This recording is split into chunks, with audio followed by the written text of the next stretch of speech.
All right. Good evening, everyone. Welcome to the Midtown Scholar Bookstore. My name is Alex. I'm the program director here at the Scholar. It's a joy to welcome you into our space on this chilly fall evening. We're delighted you're here. This is a very special program that has been months in the making, so thank you all for coming out. Before we begin, I have a few housekeeping notes, as always. One, we're getting ready to wind down our event series as we head into the holidays, but we still have a few more events here in November. Tomorrow we'll be welcoming war correspondent Scott Anderson and New York Times bestselling journalist Mark Bowden for a talk on the 1979 Iranian Revolution. And next Wednesday, the 18th, we'll be hosting global bestselling authors David Baldacci and Lisa Scatolini in Lancaster. Visit our website for more details and information on registration. Second, some of you already have a copy of Vera or Faith. If you do not have a copy yet and want to get one signed, you may purchase a copy at the cafe counter. We'll be having a book signing with Gary immediately following the program in our Rare Books building next door, and we hope you'll stick around for that. Lastly, tonight's program would not be possible without the generosity and support of the Temple Ohev Sholom Sisterhood, as well as the Symons-Rose Family. Let's give them a round of applause. They have been so wonderful to work with, and it is really an incredible thing when two organizations come together over a shared passion for literature. So I'm extremely grateful for this collaboration and partnership, and we hope it's the start of something special moving forward. But at this time, I'm going to welcome Jeanette Krebs to the stage, who will introduce our authors this evening.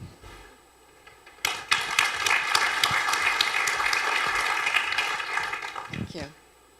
Hi, everyone, and welcome tonight. Thank you so much, Alex. As Alex said, I'm Jeanette Krebs. I'm a co-president of the Ohev Sholom Sisterhood, and we are just so thrilled to be here at the bookstore tonight. As many of you know, November is National Jewish Book Month, and Ohev Sholom has had a long history of doing incredible things during this month, having authors in, having events, and this is the first time we've done something like this. So as I said, we're really thrilled. I want to also say thank you to Ohev, to the Sisterhood, to the book committee, those who helped us get this ready tonight, and most of all, as Alex already mentioned, the Symons-Rose family for their generosity. They have helped fund this event. And in particular, Susan Symons. We are really blessed and grateful for her support. Unfortunately, as we've all read about the air traffic difficulties around the country, Susan couldn't make it. She could not get a flight from Florida to Harrisburg. So we're very sorry about that. But she did send a note that I'm going to read. Welcome to the new iteration of the Symons-Rose Book Club, and thank you for coming. Please know how disappointed I am not to be present at what has always been to me a meaningful and joyful experience, not the least of which is spending time with the Ohev Sholom Sisterhood. I'm thrilled with the new and original venue, and it clearly reflects the care and dedication of all who work so hard to make this night happen. Please accept my sincere appreciation to every single one of you for your efforts, your brainstorming, and for your attendance here tonight. It will be an exciting and thought-provoking experience. I'll end by saying I am seriously keeping a list of things I still need to know, and I'll share that with you. I'll share that I bought a very thick notebook for that. I believe I'm not alone, living in a familiar world that sometimes feels like it is slowly unraveling. Luckily, we are all in a community glued to one another to keep us all together. I can't wait to hear Gary explain how he has managed to write this thoughtful and thought-provoking novel from the perspective of such a confused but very engaging 10-year-old child. Let's keep our hearts and minds open and our discussion lively. With genuine fondness, Susan Symons. Now I'd like to introduce our facilitator for what is definitely going to be an exceptional conversation. Bernice Hausman is Chair of Humanities at the Penn State College of Medicine and the Garner James Professor of Humanities in Medicine. She is an author, has contributed to academic books, and has reviewed books for scholarly publications. And just as important, Bernice created a book club at Ohev that draws a crowd every single month. We are so blessed to have her. And I don't see Gary, but I want him to know that in December, we are discussing Vera or Faith. So we are really looking forward to that. So Bernice.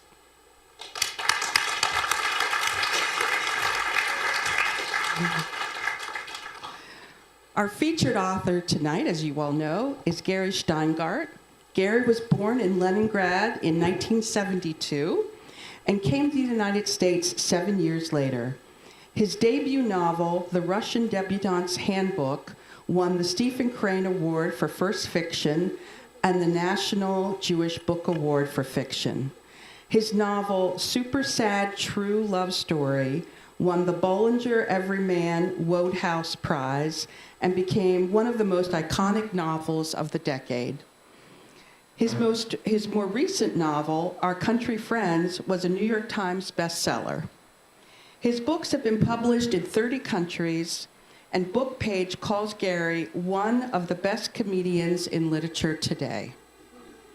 When he's not traveling or talking about his books, he lives in New York with his wife and son.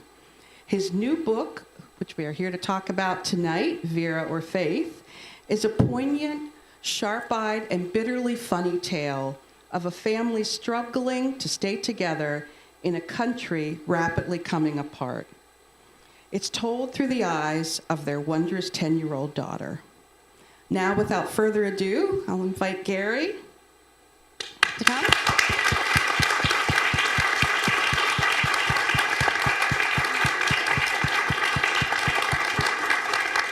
And I'll turn the evening over to you two. So, this is right? This is the right distance? All right. So, so let's start with Vera, the character.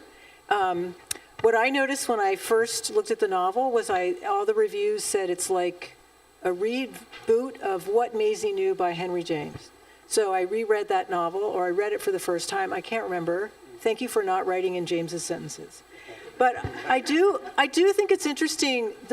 I have a very old copy. On the back cover it says, "We watch through her eyes as her parents pursue their separate lives," yada, yada, yada. But What Maisie Knew is actually a third-person novel, right? There's a very distinct narrator, but you chose to actually write Vera through Vera's voice. Can you talk about that choice? Sure. First of all, it is incredibly great to be here in this. I've never seen a bookstore like this. This is, I mean, no, this is just really wonderful. I was just in Buenos Aires at what's considered the best looking bookstore in the world, the Ateneo Splendid. But this is more splendid than that. That is just really incredible. I did not expect, not that I had any preconceptions about Harrisburg, but I did not accept anything so utterly incredible. And you should, at some point, go all the way down through, because yeah. You can go down several. Yeah. I brought a flashlight, so I could do that. Good. And Good. I think I'm going to get one of the books from the Rare Books room. So already this is super exciting. Yes. Well, Vera is actually. I'm glad you said that you thought it was from her point of view, because if you think about it, it's actually a third person. Not the way Maisie's is actually distant, but it's not. It's still, Vera is still being talked about. Vera did this, Vera did that. It's not the I, which would be the first person. So, but that's kind of what I was trying to do. I was trying to get the reader so close to Vera that you would almost come away thinking it was the first person without quite doing that, because doing a third person allows me to also make fun of all the adults and other people in the book. So I'm kind of getting a twofer. I'm getting the innocence of a child, and at the same time, I'm trying to get the ridiculousness of all the adults around her, which is, I think, the Henry James method as well with Maisie. But the actual thing that really inspired this book is not really Maisie, although it was partially that. The last 3 books I've written have always been rejected by my editor. And he's a very nice kind of guy, and he always says, Gary, what do you think this book is about? Which is his way of saying it sucks. And I had a meeting with him, and whenever he's going to reject me, he always invites me to a very expensive omakase dinner in Manhattan. And I know it's going to be horrible. So I was flying in, I was in Japan, and I was flying in 14-hour flight to New York, and I knew that things were going to go wrong with the novel I was writing. I had already written 200 pages of it. So I was desperate to find a plan B for our meeting. And they were showing Kramer versus Kramer, which is one of my favorite movies. See, I almost said novel because it's very novelistic. One of my favorite movies ever. I watched it as a young adult after emigrating from the Soviet Union. I was amazed at how nicely Americans fought in comparison to Russians. There was no violence. It was just all quasi-intellectual talk. Meryl Streep, Dustin Hoffman, the best, So I saw that movie and I thought, well, what about the kid in the movie, Billy or Bobby or whatever his name was? See, the fact that we don't remember his name shows you how little we thought about it from the kid's perspective. We thought about it from Meryl Streep or Dustin Hoffman's perspective. But once it clicked into my mind that there could be a Billy or Bobby's version of trying to hold a family together, and I spent my whole childhood trying to keep my parents from divorcing because they were always about to divorce. And like Vera, I would write lists of reasons each would need to stay together with the other person because, we were immigrants. We were very, very poor. The idea, we'd be even poorer with a divorce, so I was desperate to make sure that they stayed together. And so I watched Kramer versus Kramer kind of for tips when I was a kid.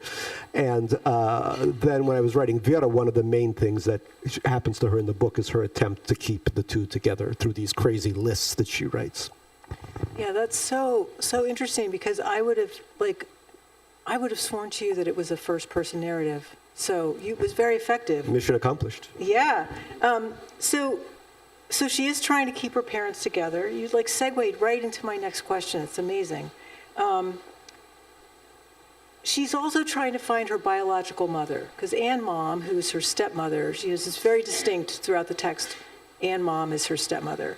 And so the idea of searching for your real mother, that's a trope in literature, and also the trope of the young girl who doesn't have a mother, very, very common. Can you talk about, and I guess I don't want to be too much of a spoiler alert, but that's also about, Maisie is also searching for the person who's going to be her true mother, who ends up being her governess. Sorry, if you haven't read What Maisie Knew, that's a spoiler. But can you talk about that thread and this particular journey for Vera, that search for her mother, because it leads to the climax of the text? Yeah, I think families now are a lot more unconventional than they were in the past. Although in some ways they were unconventional even back then. But the fact that parents can be, the biological versus your real parents are two very different things. But because she has a lot of issues, it's interesting. A lot of her issues with her non-biological or adoptive mother are issues of politics in a way, because her birth mother is Korean American, and her actual mother is very Anglo-Saxon Protestant, white Anglo-Saxon Protestant. So, but she lives in a society sort of like our own, but on steroids, where the rights of people who have non-white Christian backgrounds are constantly being questioned. So, for instance, in the book, there's a 5/3 amendment that's about to be passed where people who can trace their heritage to the Revolutionary War get 5/3 of a vote as opposed to 3/3 of a vote because they're so-called exceptional Americans. As a funny aside, the book was published July 7th. July 8th, J.D. Vance gave a speech about exceptional Americans who could trace their heritage to the Civil War, not the Revolutionary War. But it was amazing. It was one day off, and I thought, I know Usha Vance is a huge reader, and I wondered if she had sped read through. It's only 200 pages, and it said, J.D., here's a way we can disenfranchise our half-Indian kids some more, But I think the fact that she's living in this kind of society and the fact that she looks different from what she's half Soviet Jewish like myself, but also half Korean American biologically. So for her, this creates an issue of trying to figure out who she really is in a world that keeps giving her less and less of a lane in which to be herself. in a weird sense, she ends up on a debate, kind of a school debate, arguing for the 5/3 amendment, and she's so obsessed with getting a good grade that she actually argues for it, obviously trying to, in a way disenfranchising herself. But I think that helps to lead her to this idea of figuring out who her real mother is. Obviously, and I think, I'm not going to reveal too much, but part of that journey is recognizing who Ann Mom really is to her. But also, it's part of a journey, I think, that every writer undertakes, because a writer, whether we know our biological or other parents, it's about figuring out who they are. It's kind of a search, even when they're right in front of you, you're always searching for who their true essence is. Without my parents, I would not have been a writer. I'd have a much more productive occupation. But it's the fact that I have so many questions, even though I've been with them for my entire life. I have so many questions about who they are. That I think that exploration has been so ongoing that it was writing from a point of view of a child trying to figure out her parents is not very difficult for me. Yep. So I do want to recommend everybody. I read Little Failure, which is his memoir. I'm going to say 2014, was that published? Yeah, 2014. Yeah, amazing, excellent books. I really want to I recommend that. So you were talking about writing. So in your memoir, I have two questions about sort of writing and being a writer. So in one part, you remember a creative writing teacher at Oberlin, where you went to college, who was only there for one semester, who was particularly, I'll just say, rigid in terms of what she expected stylistically. And I'm going to quote you here, a quote, terse, indecipherable, bullshit, mysterious style, unquote, that you wrote broke other students. You yourself took a while to recover. So can you talk about what it is like to find your own voice amidst a writing industry that is, or can be, unkind, cliquish, basically uncreative? Because you have really found a distinctive voice, right? Both in your fiction and your essays in the New Yorker and the Atlantic and other venues. So can you talk about that process for yourself?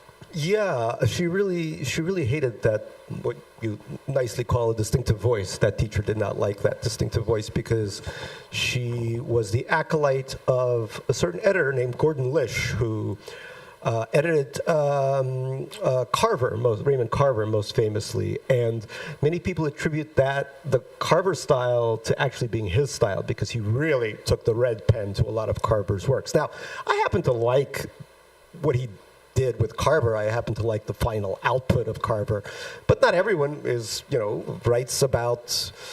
minimalist working class fiction, which is wonderful, but that's just not what I do. It's all maximalist Russian stuff, Russian Jewish, whatever you want to call it, New York, blah, blah, blah stuff. So I teach at Columbia. I teach creative writing at the Masters of Fine Arts program, and one thing I learned from the Oberlin experience is never to try to be a kind of sheepdog, sheep herding all my students into the very same kind of voice. But that was the program there. You had to write I actually mastered it by the end. It wasn't that hard, but it's a very kind of pretentious, very, there are no adjectives, very few verbs, nothing happens, nothing moves. I guess, there are 17 people in Brooklyn that love that stuff, and I guess, and there's 70,000 writers trying to, write for them. There's a bit of a supply and demand problem, as we would call in economics, but it never worked for me, but it really did teach me a lesson about never trying to write the way other people wanted me to write. I think that's actually something I'm going to return to in my next book, this idea of what we expect from writers, artists, the way society tries to mold them, and what they can do to escape from that nightmare. So another question from reading Little Failure. At one point, late in the book, you write, after finishing the book you hold in your hands, I went back and reread the 3 novels I've written. And at that point, you had written a Russian debutante's Handbook, Absurdistan, and Superset. Superset, True Love Story. An exercise that left me shocked by the overlaps between fiction and reality I found on those pages, by how blithely I used the facts of my own life as if I'd been having a fire sale all along. Everything must go. On so many occasions in my novels, I approach a certain truth only to turn away from it, only to point my finger and laugh at it, and then scurry back to safety. In this book, I promised myself I would not point the finger. My laughter would be intermittent, there would be no safety. So, did writing that memoir really open up a new space in fiction for you, or are you still pointing the finger? It's interesting. My editor calls the last 3 books my sort of middle period, which means, I guess, that I'm going to die soon. I don't know how that works, because once the middle period is over, I guess the final period begins. I don't know. As a Russian, being 53, I'm already outlived all the actuarial tables for a Russian man. Women live for a long time, but men not so much. I would say, and maybe that was the reason why the last 3 books I've written have had to be trashed for other books, because all the material that I found I needed to explore were done in the first 3 novels and the memoir. What I wanted to do was, I felt that the Soviet Jewish experience wasn't, at that point, articulated on the page in the way some of my favorite writers had. Junot Díaz for the Dominican diaspora, Jhumpa Lahiri for South Asia, Chiang-Rae Lee, Korean. I mean, it goes on and on and on. But when I was a kid in my 20s, there wasn't works by Soviet Jews. Now there's plenty. Now there's a whole shelf worth. But back then there wasn't, and I thought that was weird, because our parents had made us all so literary. We were all forced to. There's a joke I always tell. It's not a joke, it's the truth, where I would read in Russian as a kid, because we had all the great works in our library, but I loved Chekhov. And there was a parents-teachers conference at the Hebrew school I went to, the Hebrew day school I went to, and the teacher said to my father, "I hear Gary reads Tolstoy in the original." And my father said, "No, only Chekhov." But, we did have this incredible lineage, and also Russian Jews, or Ukrainian Jews, Isaac Babel, all the other wonderful writers that came at that point. So that was the imperative. And once I had those 3 novels and I had the memoir, I had checked off what I desperately needed to accomplish in my life, and I could have just retired to Florida or Harrisburg, or doing the 2 back and forth like woman that's missing today, unfortunately. But no, I thought I still had things to say, because the world around me felt, especially as the world began to become more and more awful, that really hit me as I call myself a SAP, a Soviet Ashkenazi pessimist, where the glass is not just half empty. There's no glass. There's no table. There's a floor, but that's just to lie on. So I thought that the Times, and then this other thing happened, which is how sort of Vera came about, is that against every thought I ever had about my life, I had a child. I never thought, I thought I was a writer, artist, whatever, and a lot of my friends who were in my shoes, they never had kids. So but then when I had a kid, I found them fascinating, and I thought, raising a kid in New York, as you can imagine, not cheap. So I thought I needed some ROI, some return on investment there, and so I started just taking down everything he was saying, but also everything that his friends were saying, and I realized that girls at that age, it was 10 when I was writing this, and Vera is 10 years old, that girls at that age have a much deeper emotional valence. There's just so much more going on. Men catch up in their late 40s, but it's a long, long road to hoe. So I really wanted to use a girl as the main character. So interesting. So can you talk a little bit about friendship as a theme in your fiction? It's in Lake Success, another really interesting book. Barry practices friend moves. That's the first time I heard that phrase, friend moves, when he's a child, and he repeatedly uses them as an adult, and he tries to teach them to the kids. He wants to be a mentor and teach these friend moves to all the kids who have trouble making friends. And there are a lot of kids who have trouble making friends in your books, and so including Vera. And she she does have a friend, right? Like that's a, we Well, can say. it's a spoiler alert, but it's one that I will give because a lot of it we're talking about her trying to keep her parents together. But the other big challenge that she faces is making a friend, one Right. friend, and she does make that friend. I couldn't deny her that one simple pleasure.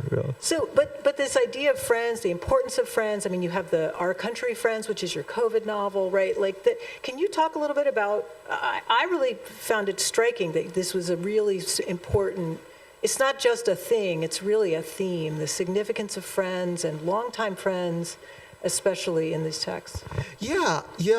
I had a lot of trouble making friends when I was a kid, and it's interesting. My shrink and I, or shrink, sorry, this is the Manhattan part of it. Several shrinks. We've always talked about my difficulty making friends, even though I seem very friendly and personable. But growing up, first there was of course the language barrier. It took me a long time to learn English, but I think in part because we were speaking Russian at home, but it took me longer to lose the accent and all the other stuff. And this was back when.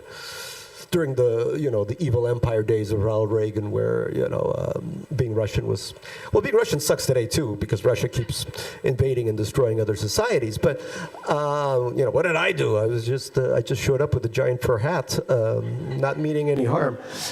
But once I made my first friends, because I think my relationship with my parents was so fractured, it was so important. It was it still is the most important relationship in my life. But it was such a difficult relationship. They brought the Soviet Union with them in a way. And I think that's true of any person that grows up in an authoritarian country. Even in some ways, I am still stained by the Soviet Union. And I wonder to what extent my son, growing up in a society growing more and more authoritarian by the year, will absorb all this stuff too, Because kids in his school and kids like him, they know so much. They understand so much about the precariousness of their own future.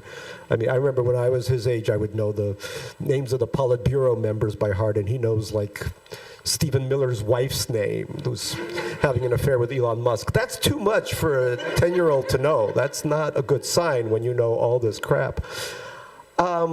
But that was a very difficult relationship. They really did not want me to be a writer, but as many immigrant parents do, that's fine. But we had many other areas where this is very similar. I write about Korean and Indian immigrants a lot. My wife's Korean American. There's a similarity to how a lot of these immigrant groups operate, where the child is the anchor planted in American soil and then has to sort of make a lot of money, right? That's the whole point.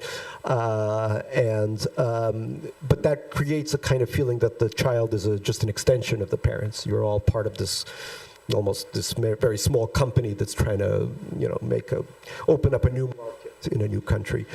And that's not something I wanted at all, or actually was even capable of doing, really. But friends became I know that sounds a little bit like a cliche, but they really became a kind of surrogate family for me. And like in Our Country Friends and like in other books, the friends were mostly immigrants. I went to a high school it was like a holding pen for multinational nerds called Stuyvesant High School in Manhattan, which was all nerds all the time. I think now it's almost entirely immigrants and about 80% Asian, but almost entirely immigrants. So those were the friends I made, Korean and Indian, or Gujarati to be specific, Russian, etc. Those were the people. And they, especially after Hebrew school, which did not make me feel very at home because we were very poor. The other kids were either Israeli or native born, but much wealthier Jews. And, I had like one shirt to my name. It didn't feel like a welcoming environment. But when I got to Stuyvesant and everybody had one shirt and their parents worked as dishwashers in Chinatown or whatever, that felt like we were all in the same struggle together, and that made a lot more sense to me. So and so many of these are still my friends, and that's who I write about in friendship groups.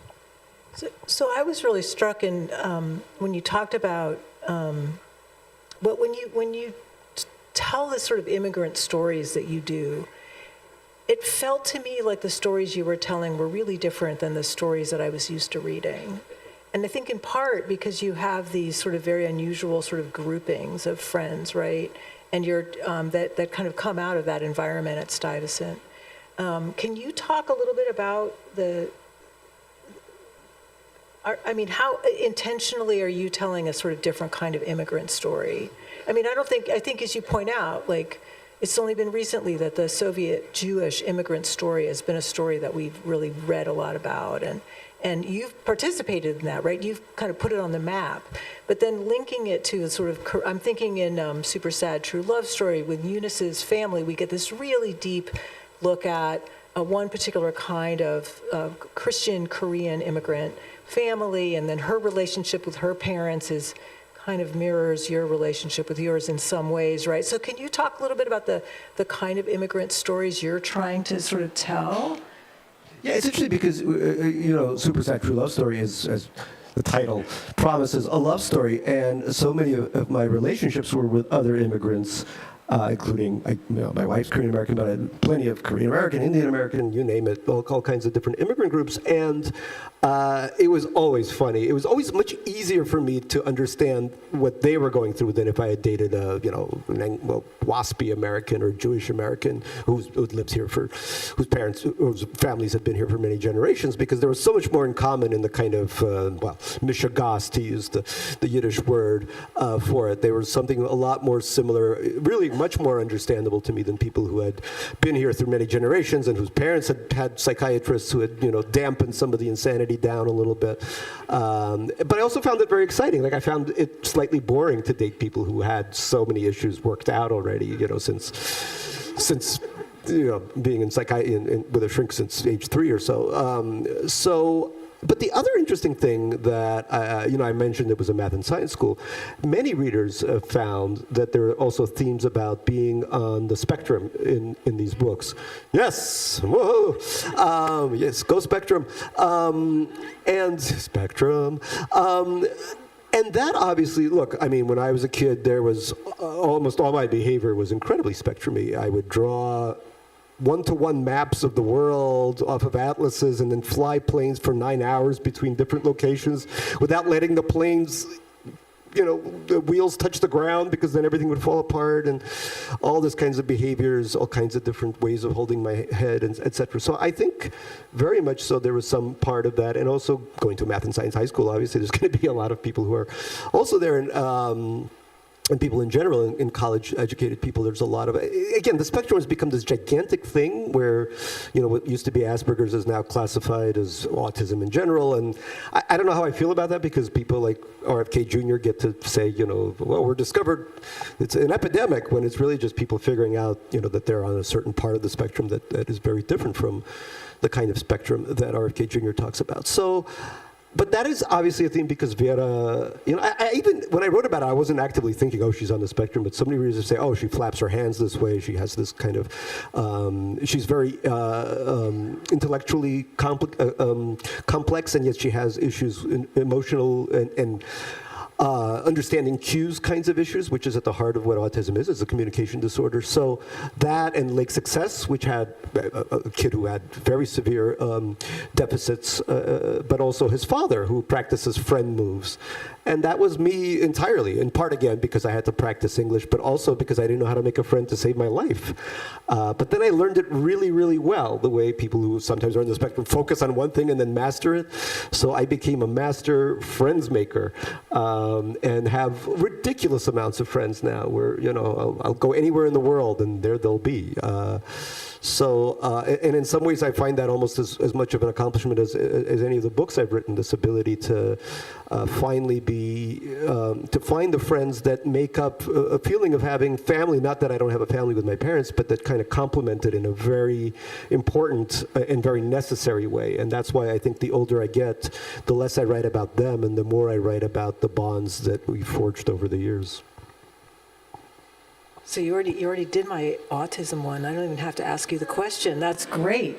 So way ahead of you. So at the end of Vera, and I'm going to say this in a way it's not going to spoil it, but you repeat, there's this passage right near the end where you repeat the word American in describing the scene, insisting on the Americanness of all the characters, some of whom are immigrants and most of whom, at least in that scene, are not white. The phrasing made me think of the way that your novels sort of skitter atop a kind of a political story, but they're always focused on human relationships, right? So the politics is there, and it influences what's going on, like in a deep way, but the stories are very personal. They're really about this, or interpersonal. So can you talk about how you think of your role as a writer in this particular time? I mean, like, because I read Super Sad True Love Story like 3 weeks ago, and I was like, oh shit, this is now, this is now. And then there's parts of Vera, right there, like, just spoiler alert, there's a self-driving car with a kind of a personality. And anyway, so what is, and then also I'll note that you had this great op-ed on the 21st of October in the New York Times. I still get the paper, so I have it cut out. And your last line is, we must harness our best creative, humorous, and frivolous selves in order to keep it from falling, and that's the guillotine. So anyway, what is your thought about your responsibility as a writer to the politics of our time? Well, I don't like it when writers engage in polemics. I always think it's, a little... Tolstoy was a genius until he started writing about his love of veganism. Then nobody really reads that unless you really are into Tolstoy as a vegan with, wife swapping and whatever kind of, 1970s Darien, Connecticut behavior he engaged in at the end of his life. I don't know, but at the same time, how could I not write about all these things that are happening? I was privileged to grow up in one failing superpower and then move to another. So I'm at the nexus of everything that has happened in the late 20th century. It's me, yes, it's me. They won't even allow me into China anymore. They're like, not this guy. Everything he touches turns to shit. But that's the thing. So, I think of myself as a 7-year-old kid in Leningrad watching Soviet farm reports that pretended like the harvests were great. And at the same time, the reason we got here was because the harvests were so bad, Brezhnev made a deal with Jimmy Carter to trade 50,000 Jews for half of a Midwestern grain harvest. I was traded for a baguette, They called us the grain Jews. So, here's this little kid, right? And that's what's interesting, is the kid and his relationship with his parents. But at the same time, there's this gigantic political opera that's happening all around him, and he can't recognize it, or he recognizes it, but he misinterprets it. I was a huge fan of the Red Army and wanted to be a pioneer with a big scarf and all that. I didn't, which is kind of like what Vera a little bit too, right? These gigantic events are happening, and she can't, because she's 10, even though she's super smart, she can't fully comprehend everything that is going on around her and everything that's going to be done to her by this horrible society. So the personal and as in the foreground, and the political and social and economic and now environmental, all of that in the background. I think that's how you write about these things. Again, going back to Tolstoy, his best books all had the opera of history happening behind the scenes. You cared about the individual characters, but at the same time, Europe was being torn asunder by Napoleon, and all these other things were happening. So I think it's important to keep a foot in both camps. Super Sad was a horrible premonition I had when I first saw, I think it was MySpace back then, even before Facebook, and I knew that democracy was going to fail. I don't know how.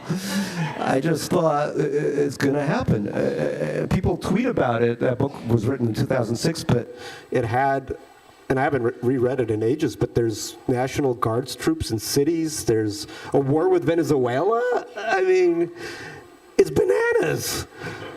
But I think it is coming from, because so much of, and I always thought that Russia, after the collapse of the Soviet Union, would become more like America, but the very opposite has happened, and America's become more like the Soviet Union. Trump is nationalizing things with himself as the head of the board, these companies. That's one level of it. They just released Department of Labor posters of the workers that were going to come back with manufacturing, and they're all square-jawed white men, but they also look exactly like Soviet workers' posters that were also these white, blonde men. They're trying to do it from a white Christian, white supremacist angle, but it looks exactly like the stuff we had under that dictatorship. It's this crazy... I can't believe the extent to which the years have been rolled back. All the corruption, all the lack of regard for the rule of law, it's all there. I mean, so obviously I feel depressed as an individual, as an American, but energized as an author. You know, this is what they put me on earth for. So, yeah, you know. All right, so one last question I'll ask, and then we'll open it up. So the technology piece is really interesting because the role of social media and AI in Super Sad True Love Story, and then the AI stuff in Vera, right, is very, very interesting. And there's more I won't say, but I notice also on the flyleaf of Vera that you have both Instagram and X accounts. Of course, you have to. You're an author, but like, how do you negotiate that? Like with your, you know, because you're basically writing about how this is bad stuff, right? Leading in the wrong direction, and yet. No, social media has destroyed my life, but do follow me at Shteyngart, Instagram, Twitter, Blue Sky, which is actually kind of nice. Yeah. Blue Sky, Substack. No, it's terrible. But obviously, as somebody, if I'm going to know what's going on, I have to participate. The same way I hate podcasts, but I listen because I know that technology is of utmost importance to understand. It is everything that's happening now. Super Sad was a novel about technology. Lake Success was a novel about finance. Those are the two industries that, well, maybe real estate is a third wheel, but those are the two main industries that drive America.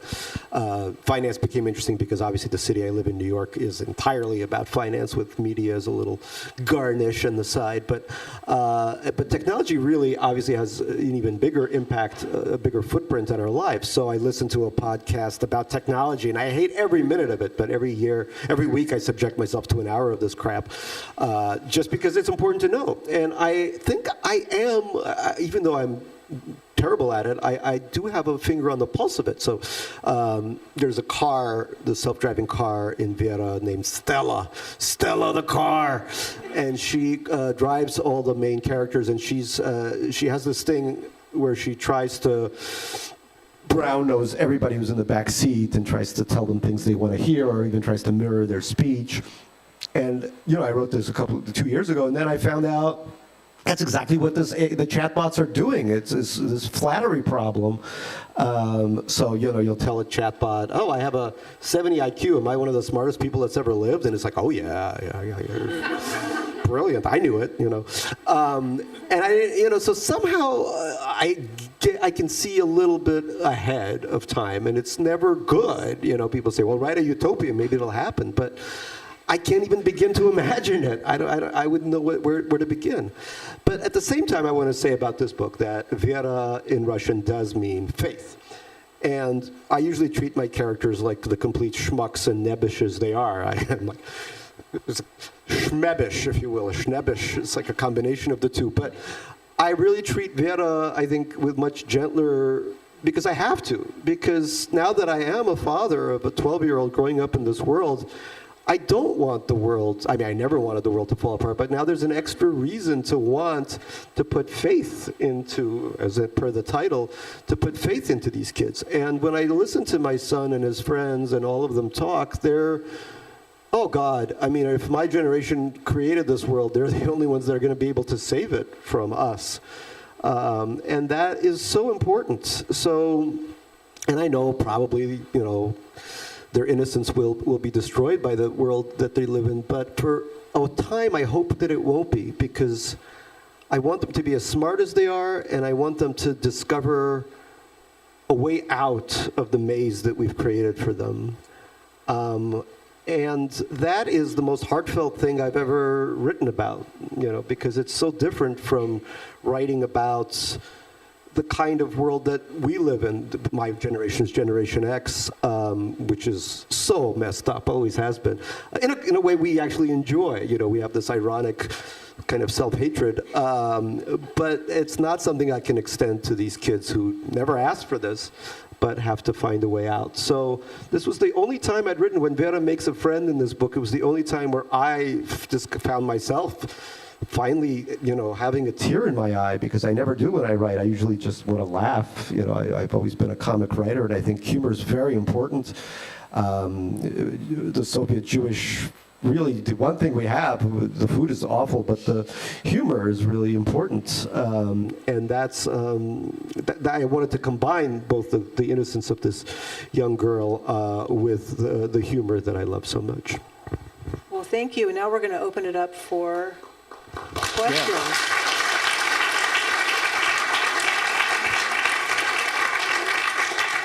First, everyone, just shield your eyes. Okay. If you have a question, feel free to raise your hand. I'm going to come around with the mic, and we'll start over in this general direction. Questions? Or concerns? I am a concerned dad. So you were just talking about your son and the hope for him to find, for his generation to find a way out. How does your experience, your parents' experience, the Jewish experience, immigrant experience, how does that put you in a position, perhaps, to help them, guide them? Well, it's interesting. I mean, my parents, like all Soviet Jews of their generation, have a very interesting view of the world. Progressive, they're not. But it doesn't matter in a sense, because what I learned from them is a kind of overcoming of adversity. They are very headstrong. Sometimes that doesn't work out well, but it also allows them to come to a country where they don't speak the language, like all immigrants, and to, like most immigrants, I should say, and to forge a path and to sort of plant a flag, if you will. They are incredible. I mean, I think every book I've written, including this book, has a scene in which they navigate the world in their own way. And it's a way that's partly me, because the first joke I ever heard was them. This is Leningrad, 1979, where you couldn't make a joke like this without being worried about being arrested, right? But it was, I'll tell you the joke, it's very performative. It's the 1980 Moscow Olympics, remember those? Yeah, and Brezhnev, who's completely senile at this point, has to give the opening speech at the Olympics. So he stumbles up to the podium, and he has a speech in front of him, and he starts reading it, and he goes, oh, oh, oh. And his assistant runs up to him and says, Comrade General Secretary, those are the Olympic rings. And I love that joke because it's super performative. It's very, you get to perform it. And it's really, those jokes are so responsible for everything. I think if it wasn't for those jokes, I don't know if I would write the kind of work that I write. There would be a lot less humor, a lot more pathos, and that's not, So it was very, very helpful to grow up with parents like those. Back here. Firstly, I want to say I really enjoyed reading Grandpa Boris's birthday. It felt like I was going home to visit my dad for his birthday, and my blood pressure was going through the roof during that moment. Yes, there's a scene, Grandpa Boris's birthday. That's one of my favorite scenes. Thank you for... I wanted to ask why you had Igor essentially be a traitor, kind of like his dad accuses him of, but in a different way. Spoiler alerts. Okay. Somebody's a traitor in this book, but who knows who it is. Yeah, well, I wanted to write a little bit about this phenomenon that I've been seeing where a lot of, especially in the intelligentsia, where people have, a very kind of loose morality where they just go wherever the times demands that they go, where they don't have a backbone or really any kind of fixed sense of morality, and they'll just go to whatever. There's a kind of, in the book it's called a horseshoe effect, where people on, let's say, the very far left will all of a sudden join the very far right, and will all of a sudden become super racist instead of whatever they were doing before. That's something that I've found happening quite a bit in the circles that I've known. And I've always been very depressed by that. I think I don't know. I mean, obviously, I think it's important to have a political stance, but at the same time, to exploit it for just for gain, which is what this character does, is not something that I can approve of. But I also, like I said, look, Vera's a sweet girl, and I just can't have just sweet characters in my book, because that's just not me. You need problematic characters, and they have to be problematic not just on the political, socio-economic sphere. They have to be somebody in your life has to betray you, because it happens to everybody. Whether it's a close friend or a relative, somebody will hurt you in this terrible way. When I teach at Columbia, sometimes I'll have a student who's just super happy, and I'm like, "Why are you here?" If nobody's broken you yet, you need to either break yourself or, there's the School of Social Work across the quad. Check that out. But yeah, so even Vera needs her heart broken, and that's going to be this traitorous character. Towards the back. I have a lot of questions, but I'll keep it to two. One is, since you grew up as a little boy, and this is not a judgment, how did you approach writing as a little girl? Oh. And also, is that the jacket from your amazing blue suit? Thank you. I have a piece in the Atlantic where they sent me to get the world's nicest suit. I think it is the world's nicest suit. I had to go to Italy, Japan, Hong Kong to get all the material just right. The shirt, so this jacket is not part of the suit, but it's made by the same people in Hong Kong that made my shirts. It was a very interesting process. I found out that my body is really messed up. I have so many problems from a tailor's point of view. One of them is called rounded shoulders, which is also known as mom's posture. So this is because when a woman breastfeeds, her shoulders are kind of like this, like they're round. But I have not breastfed, but apparently I nurture my iPhone all the time, and that's why I have this completely messed up posture that only the most experienced tailor in Shibuya, Tokyo, can fix. Why a girl? I think I've said before, and this is true, I think I'm not saying boys aren't sensitive at this age. I just don't know how well they can express that sensitivity. Oh, how? Well, it's interesting. I'm one of the only parents in my group of friends. Everyone only had one child. Again, New York, you need to be a hedge fund manager to have two. But everyone has one, and it's always girls. So I'm surrounded by girls. And yeah, I find them very interesting and also their parents tell me about their own sort of dramas on the playground, which are, again, very different from the ones boys have. So Vera, for example, has all these girls who keep icing her out and doing all these typical behaviors that girls do, whereas boys just, they'll just throw something at your head and call it a day. And at the same time, Vera does have a lot of qualities that my son has as well. He's a very studious math nerd type of guy. He loves chess. She loves chess. And also, there's a brother named Dylan, Vera's brother, and that has a lot of my son's qualities. So he and his father throw gelatinous narwhals at each other. We do that, stuff like that. But also, Vera is shaped like a dachshund, it's announced, and I am a huge dachshund fan and just have a new dachshund puppy. So that's a part of that, too. Go dachshunds. I know there's a half dachshund here. Oh, so sweet. The best dog ever. Look how quiet this dog is. It's incredible. Thank you. Thank you for being you. Other questions?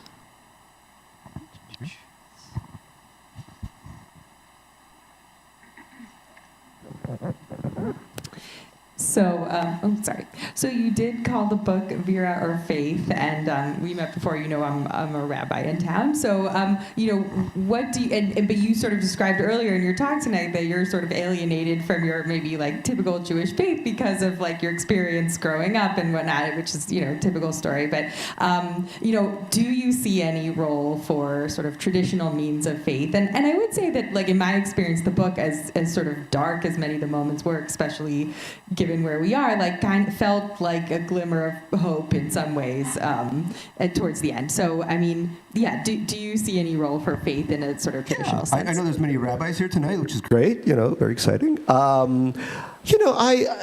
I had a horrific experience with religion personally, as those of you who have read my circumcision article in the New Yorker. If you haven't already, give that a try. Men cross their legs whenever I say that, because also there's now a documentary, which is the New Yorker put out. I know, on YouTube, Shteyngart circumcision. It's my dick doc, if you will. No TikTok, just dick doc. By the way, it's a short, so 20 minutes we'll do it for you. Cutting edge. What? Cutting edge. Cutting edge. Ooh. Raising the stakes. So look, it didn't work out for me, but that doesn't mean it doesn't work out for other people.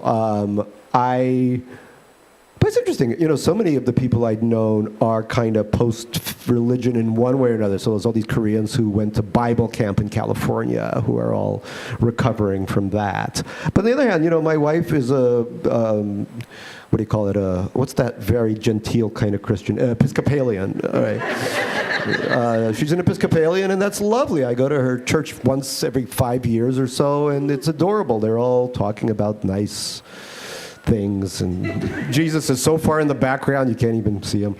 And it's mostly like I think just getting money together for some cause or something. So that's fine. If it works for her, it works for her. And I told my kid, you can be whatever you want. If you become Hasidic, we might have some talking to do. But if you want to be any kind of normal, Jewish denomination, go for it. So. Yeah, anyone you want, reform, maybe conservative. There's a new one. What's the new one? There's reconstruction. If you want to reconstruct a house, go ahead. Jimmy Carter did. So I have a very laissez-faire kind of approach to it, because I think it really is about what a person's needs are. But I've been so battered by this stuff, and like I said, when I crawled into Stuyvesant, and there was no religion, because it was always like. It was all insane. This school was just crazy, but it gave me a lot of material. I remember there was, because it was a couple of Soviet kids, and we would all go to the bathroom to eat kielbasa, which is a pork product. But we could not eat kielbasa. It was only dairy was allowed in the school. But how do you keep an 8-year-old Russian kid from going with the? And there was a rabbi, and one day he caught me, and what was the kid's name, Boris or Sasha? I don't remember. But he burst, we were in the stall in the bathroom eating it, and he burst in and he said, "It's because of you the Holocaust happened." And I cried for days. I couldn't believe how many Jews I'd killed with this, by going back in time, I guess, and I don't know what happened exactly. But so that's the kind of stuff. So again, like, so many people I know have had terrible religious experiences, whether they're Hindu or Buddhist or whatever. Well, no, the Buddhists never have a bad time. But everybody else, they don't do it. If their kids want to do it, sure. But there's definitely. But culturally, I love the diaspora. Yum yum yum yum. Get me to some Whitefish and Larry David, and I'm just really, really, really happy. It's the best. It is the best. We have time for one last question.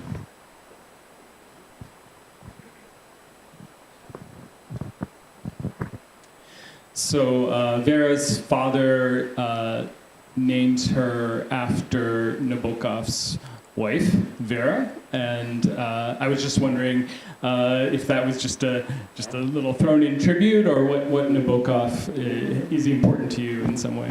Yeah, thank you. That's a good question.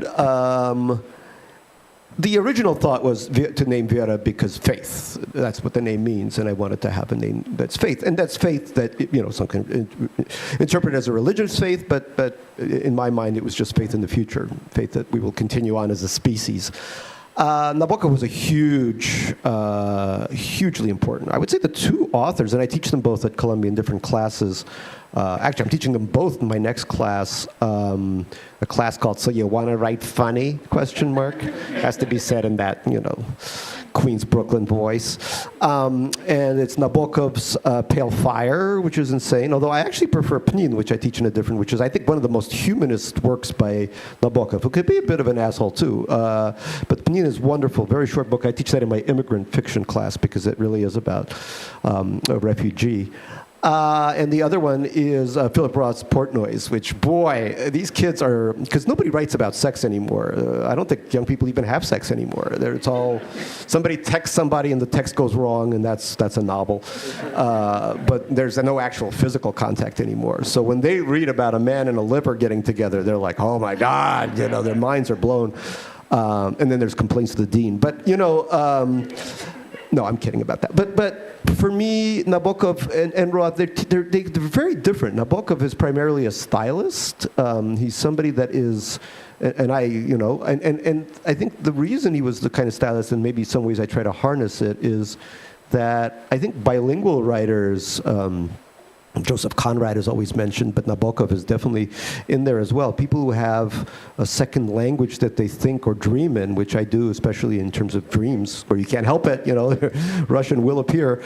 And I used to go back, I'm not banned from Russia, but I used to go back quite a bit. And having that second culture or language creates for a different kind of sentence in English.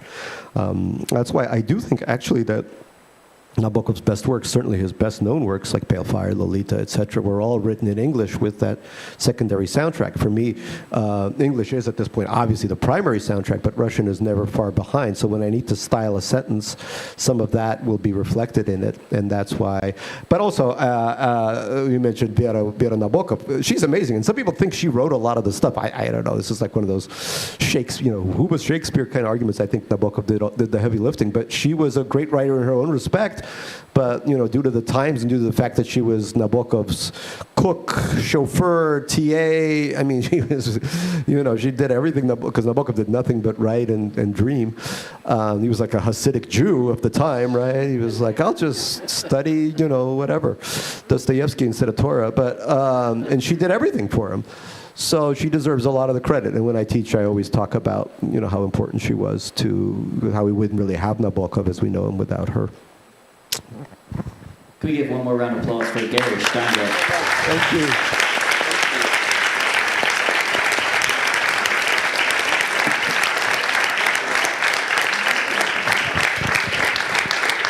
I'd also like to extend one more thank you to Bernice.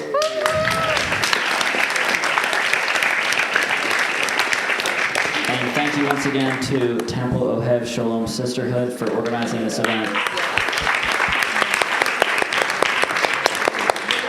We're going to transition to the book signing part of the event. So if you go out these doors to the left, we're going to line up at the Rare Books building where Gary will be signing books. We have extra books at the cafe if you'd like to purchase a copy. And thanks for coming out, everyone. Have a good night. Great job. Oh, thank you. Oh, right. Yeah, that was great. Thank you. Yeah, okay. Gary, thank you so much for being here. Love having you. To bed.